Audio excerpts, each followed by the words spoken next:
Assalamualaikum. Welcome to STMES Boys English Medium Primary School, Standard 7, Subject SS Semester 2, Chapter 8. Formation of Regional Culture. We get information about various communities from their language. हमें जो है अलग अलग communities के बारे में information कैसे मिलती है? सबसे पहले तो उनकी लैंग्वेज से, उनकी बोली से। Gujarati speaking people belong to Gujarat and Marathi speaking people belong to Maharashtra. तो यानी बेसिक जो हमारा इंफॉर्मेशन है जो कि क्लियर है। So basically Gujarati speaking people belong to Gujarat and Marathi speaking people belong to Maharashtra. Along with language, different regions have their own customs, cuisine, dress, poetry, dance, music and painting.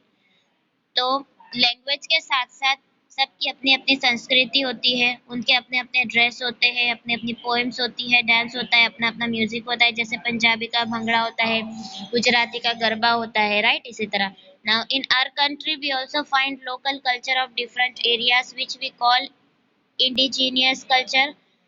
तो India के अंदर, हमारी country के अंदर कुछ हम local culture भी देखते हैं अलग अलग एरियाज के हिसाब से, तो उसे हम इंडिजीनियस कल्चर कहेंगे। There has been a cultural exchange among these cultures for centuries. और इसके अंदर जो cultural exchange है जो कि कई सदियों से चल रहा है। Although some of the special traditions of some areas are still intact, development of local languages in India. Development of local languages in India. Malayalam. The Chera kingdom of Mahodayapuram, which was established in the 9th century, was a part of present-day Kerala. तो चेरा kingdom जो कि महोदयापुरम का था, जो 9th century 9वीं सदी में जो established हुआ था, और वो आज केरला कहा जाता है, केरला का एक हिस्सा है। This culture is known as Malayalam culture as it combines Kerala culture with its language Malayalam. Malayalam is the main language spoken in Kerala. तो केरला के अंदर मेन लैंग्वेज जो है मलयालम बोली जाती है। Sanskrit has a lot of influence on it, और ज़्यादातर जो संस्कृत का इन्फ्लुएंस है इस पर। इन द 14th सेंचुरी 14वीं सदी में the book Lilatilakam on grammar and poetry was written in Manipravalam style. ठीक है, तो इस तरह से हमें ग्रामर की बुक का टाइटल और पोएम की बुक का टाइटल दिया हुआ है कि ये बुक लिखी गई है 14th सेंचुरी में। Now Bengali. The Bengali language is believed to have originated from Sanskrit. तो बंगाली लैंग्वेज भी जो है जो संस्कृत से ओरिजिनेट की गई है ऐसे माना जाता है। Till 15th century, सब language and dialects combined together and took form of the common literary language. तो 15वीं सदी तक जो है सब लैंग्वेजेस एंड डायलेक्ट्स यानी कि जो बोली होती थी उसे मिलाकर एक कॉमन लिटरेरी लैंग्वेज बनाया जाता था, which became the colloquial language of West Bengal, जो आज वेस्ट बंगाल की अपनी एक लैंग्वेज बन चुकी है। Tribal languages, Persian language and the influence of European languages on Bengali language is seen from the beginning of British rule in India. तो tribal यानी कि जाति के लोग जो होते थे, ठीक है, तो उनकी बोली, उनकी जो लैंग्वेज होती थी, पर्शियन जो भाषा होती थी, और यूरोपियन लैंग्वेज की जो अपनी एक इम्पैक्ट है वो सारा हमें बंगाली लैंग्वेज में दिख रहा है सिंस ब्रिटिश रूल यानी कि ब्रिटिश के टाइम से ही। Early Bengali literature can be divided into 2 parts. Sanskrit influenced and independent. The first part includes translation of Sanskrit epics and second part includes Nath literature. तो बंगाली लिटरेचर को 2 हिस्से में बांटा गया है। First is Sanskrit epics and second is Nath literature. Now Gujarati. Gujarati India is a nation associated with many languages and dialects.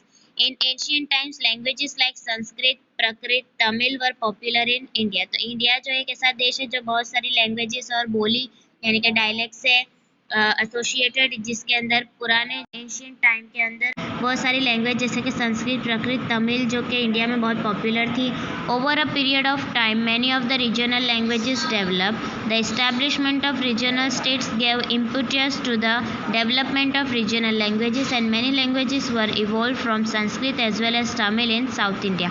तो south India की अगर बात कर रहे हैं तो वहाँ पे जो है संस्कृत और languages were evolve from Sanskrit as well as Tamil in south India. तो इससे जो है वर्ड्स लेकर फिर लोगों की बोली है, इस तरह से एक लैंग्वेज बन जाती है। The development of regional languages accelerated from the 8th century and Khari Boli, Awadhi, Bengali, Gujarati, Marathi, Malayalam, Telugu and Kannada language evolve. तो इस तरह से जो है इसके अंदर कुछ बोली, कुछ लैंग्वेजेस का जो है समावेश हुआ है, जो 8th century यानी कि 8वीं सदी से है। In the 10th and 11th centuries Gujarati language evolve from various languages from derived from Sanskrit. और 10वीं और 11वीं सदी में जो है गुजराती लैंग्वेज का हम देख सकते हैं। अपभ्रंश is the mother of Gujarati language. तो गुजराती लैंग्वेज की शुरुआत कहाँ से हुई? अगर हम पूछे कि गुजराती लैंग्वेज की मदर कौन सी है, तो लिख सकते हैं अपभ्रंश, जो हमने MCQs में भी लिखना है, ठीक है। आचार्य हेमचंद्र स्टार्टेड द अपभ्रंश language. Gujarati language developed after Sanskrit प्रकृत अपभ्रंश लैंग्वेज। तो संस्कृत प्रकृत के बाद जो है अपभ्रंश लैंग्वेज स्टैब्लिश हुई, डेवलपमेंट हुआ। A new literary era of Gujarati language began from the time of Narsinh Mehta. Narsinh Mehta के वक्त से जो है गुजराती लैंग्वेज की शुरुआत हुई थी। Narsinh Mehta, Mirabai and Bhalan came up as the facilitators of this new era. All three of them developed the Gujarati literature with the development of devotional literature. तो ये जो तीनों थे, नरसिंह मेहता, मीराबाई एंड भालन, उन्होंने जो है एक डिवोशनल यानी कि भक्ति लिटरेचर से गुजराती लिटरेचर की शुरुआत की थी। Now Narsinh Mehta composed works like Shamal Das no Vivah यानी कि श्यामल दास की शादी, कुंवर बाई नु मामेरू, हुंडी, सुदामा चरित्र, Danalila, etc. Mirabai has also composed many verses in devotion of Lord Krishna as a main theme. Balan was the first to use the term Gurjar Bhakha for the Gujarati language in his works. He was a Mod Brahman of Patan. He is known as the father of Akhyan. His famous works include Dhruvakhyan, Mrugyakhyan, Shiv Bhildi dialogue, etc. तो इस तरह से जो उन्होंने Gujarati language लिखे है, जिसके हमने जो है कुछ एग्जाम्पल्स देखे, और यहाँ से जो है गुजराती लैंग्वेज की, गुजराती लिटरेचर की शुरुआत हुई थी, ठीक है, यानी कि फेमस होना शुरू हुआ था। Now festivals of India. Jagannath Rath Yatra. Many religious sects are connected with Jagannath Rath Yatra. Jagannath Rath यात्रा जो होती है, जिसके अंदर जो है रथ पर यात्रा निकलती है, तो वो जो है बहुत सारे रिलीजियस सेक्ट से जुड़ी हुई है। Among them the Jagannath sect in Puri Odisha is well known. Jagannath means Lord of the world. Jagannath यानी कि जग यानी दुनिया, नाथ यानी के लॉर्ड, भगवान। तो जगन्नाथ मतलब के lord of the world, nath of the world, which is synonymous with the word Vishnu. In 12th century king Anand Varman of Ganga dynasty decided to build the Jagannath temple at Puri. In 1213 यानी कि 1230 में king Anang Bhim III dedicated his kingdom to Jagannath and declared himself as his representative. तो king Anang Bhim जो थे, उन्होंने अपना जो kingdom था वो जगन्नाथ के लिए दे दिया था, और उन्होंने उनको अपना रिप्रेजेंटेटिव कहा था, ठीक है। The Mughal, Marathas and the East India Company who conquered Odisha tried to establish their dominance over the temple. They believe that by gaining the control over the temple the local people community would also accept their rule. तो जो rule करने वाले लोग होते थे, ठीक है, वो क्या करते थे, जो मेन ऐसी चीज़ें होती थी, टेम्पल है या मॉस्क है, ये सारी चीज़ों पे अगर हम यानी कि कब्ज़ा जमा लेते हैं या फिर उसके ऊपर जो है अपनी मालिकी आ जाती है, तो फिर उसको मानने वाले जो लोग होते हैं वो अपने आप ही उस राजा को एक्सेप्ट करते होते हैं। अ special Rath Yatra is organised every year in Puri. तो पुरी के अंदर जो है स्पेशल रथ यात्रा हर साल होती है, in which Jagannath ji the incarnation of Vishnu sits in a chariot and travels in Puri. तो उसके अंदर क्या होता है, इनकारनेशन ऑफ विष्णु जो होते हैं, जिनकी या तो आइडल रखा जाता होगा, ठीक है, और वो जो है रथ में बैठकर पूरी PURI पूरी जो है जगह का नाम है, वहाँ पे घूमते हैं, यात्रा करते हैं। Many people from all over the world come to participate in this festival. और दुनिया से कहाँ से जो है लोग आते हैं इस फेस्टिवल में पार्टिसिपेट करने के लिए। Now Holi is celebrated in India but it has special significance in North India। तो होली तो वैसे पूरे इंडिया में मनाई जाती है, लेकिन नॉर्थ इंडिया यानी कि उत्तर भारत के अंदर इसका कुछ ज़्यादा अच्छा है, जो है सिग्निफिकेंस है, खास है। The festival lasts for 2 days। The first day is Holi and the second day is Dhuleti. तो होली जो है वो 2 दिन मनाई जाती है। First is Holi and second is Dhuleti. This day is celebrated as the victory of good over evil power. तो होली मनाने का जो मेन क्या है, मकसद क्या है कि भाई बुराई के ऊपर अच्छाई की जीत होती है और इस खुशी में मनाई जाती है। On this day Holi is celebrated in the evening and Holi is lit. Dhuleti celebrated by sprinkling colours on one another. तो आपको पता ही होगा अगले दिन जो है जो कुछ जलाया जाता है, ठीक है, रोड पर, और फिर दूसरे दिन जो है कलर उड़ाया जाता है एक दूसरे के ऊपर। Now Lathmar Holi Barsana. Holi celebrated in Barsana means Uttar Pradesh is known as Latmar Holi.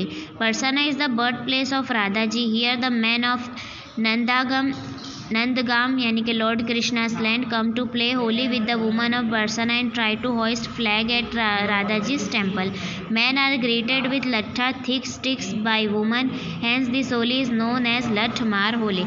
तो यहाँ पे जो है लठमार होली अलग से क्यों मनाया जाता है, क्योंकि वो जो कृष्णा राधा जो होते हैं ना, उसमें जो राधा जी है उनका ये बर्थ प्लेस है, ठीक है।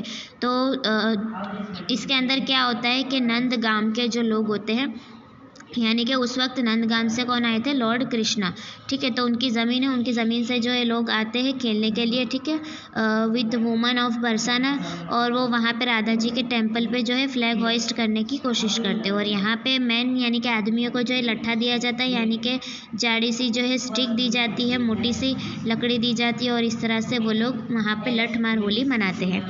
Now Lohri Punjab. This festival is similar to Holi. Holi के ही जैसा होता है लोहरी।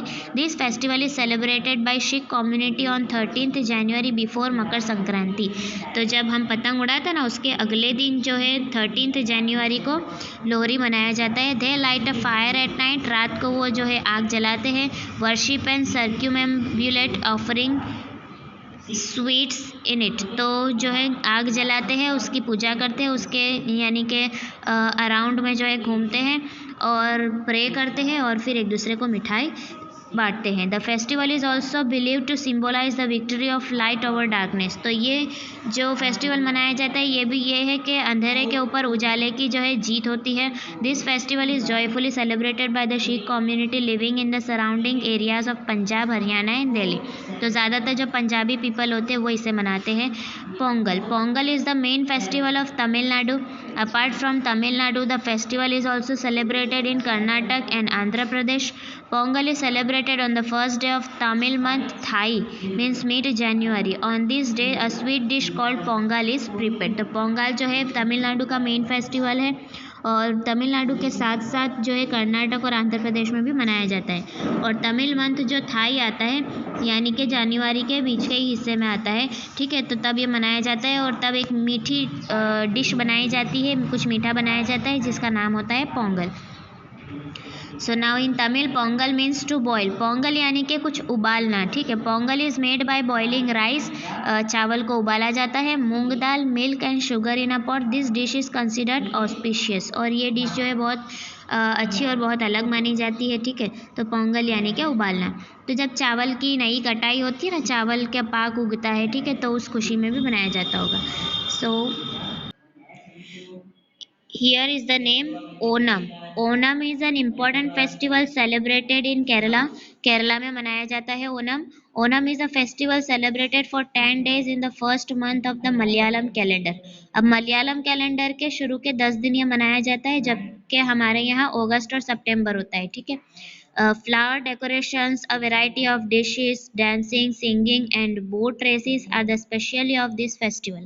आपने बोट रेस एक जो बागी मूवी है ना उसमें भी देखा होगा, ठीक है। तो इस तरह से जो है बोट रेस की जाती है, गाया जाता है, डांस किया जाता है, अलग अलग डिशेस बनाई जाती है, फ्लावर डेकोरेशन किया जाता है, ठीक है। Boating is also known as Vallam Kali. तो इसे वल्लम कली भी कहा जाता है। You can see in photo. Okay, these are the very joyful and enjoys thing. इंसान को जो है ज़िंदगी में फेस्टिवल्स मनाने चाहिए, ठीक है। A meal called Sadya is prepared for this festival. और इस वक्त जो है एक मील यानी कि खाना बनाया जाता है जिस डिश को कहा जाता है सादिया। Okay, now we will see further. Diwali. Diwali is a festival celebrated with pomp and show in India. Festivals like Wagh Baras, Dhanteras, Kali Chaudas, New Year, Bhai Beej, and Labh Pacham are also associated with this festival. This festival is also known as Festival of Light. तो दिवाली जो है सिर्फ एक ही दिन की नहीं होती है।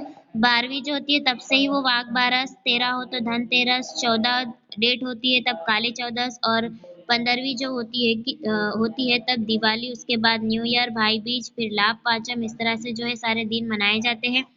ठीक है। और ये एक तरह से लाइट्स, फेस्टिवल ऑफ लाइट्स होता है। ठीक है, यानी कि रोशनी का त्योहार होता है। Now Durga Puja. Durga Puja has a special significance in West Bengal. Durga Devi's victory over Mahishasura is celebrated with the Durga Puja festival. Durga Puja जो है, जो कि बंगाल में, वेस्ट बंगाल में बहुत खास तरीके से मनाई जाती है। जो महिषासुर जो होता है, ठीक है, राक्षस होता है, उसके ऊपर दुर्गा देवी की जीत मनाई जाती है। This festival is celebrated for 10 days। ये 10 दिन मनाया जाता है। It ends with a special ritual and immersion of idol of Mataji in the water. This festival is celebrated in a small or large scale in almost all the state. और ज़्यादातर जो है सभी राज्यों में छोटे पैमाने पर या फिर बहुत धूमधाम से मनाया जाता है। और फिर लास्ट में जो है माता जी के आइडल जो होती है उन्हें पानी के अंदर जो है तौर तरीके से जो है बहाया जाता होगा। ठीक है। Now Christmas. The birthday of Jesus Christ is celebrated on 25th December by Christians as Christmas. The birthday of Jesus Christ is celebrated on 25th December by Christians as Christmas. तो 25 दिसंबर जो कि जीसस क्राइस्ट का जन्मदिन है, जिसे Christmas के नाम से मनाया जाता है क्रिश्चियंस के द्वारा। During this festival homes and streets are decorated with Christmas trees and other decorations. तो इस फेस्टिवल के टाइम पे घरों को और गलियों को जो है, घर के बाहर भी अच्छे से डेकोरेशन किया जाता है, क्रिसमस ट्री लगाया जाता है। On this day they go to church, light candles, pray and give gifts to one another. तो वो लोग चर्च जाते हैं उस दिन, कैंडल्स जलाते हैं, प्रे करते हैं और एक दूसरे को गिफ्ट देते हैं। They celebrate the first day of January as the new year. और जनवरी की फर्स्ट डेट को न्यू ईयर मनाया जाता है, जो कि ज़्यादातर पूरी दुनिया में, हमारा भी जो है कैलेंडर उससे चेंज करते हैं। ओके। सांता क्लॉज और जो होते हैं ना, वो क्रिसमस के अंदर होते हैं। Now we will stop here. अल्लाह हाफिज़।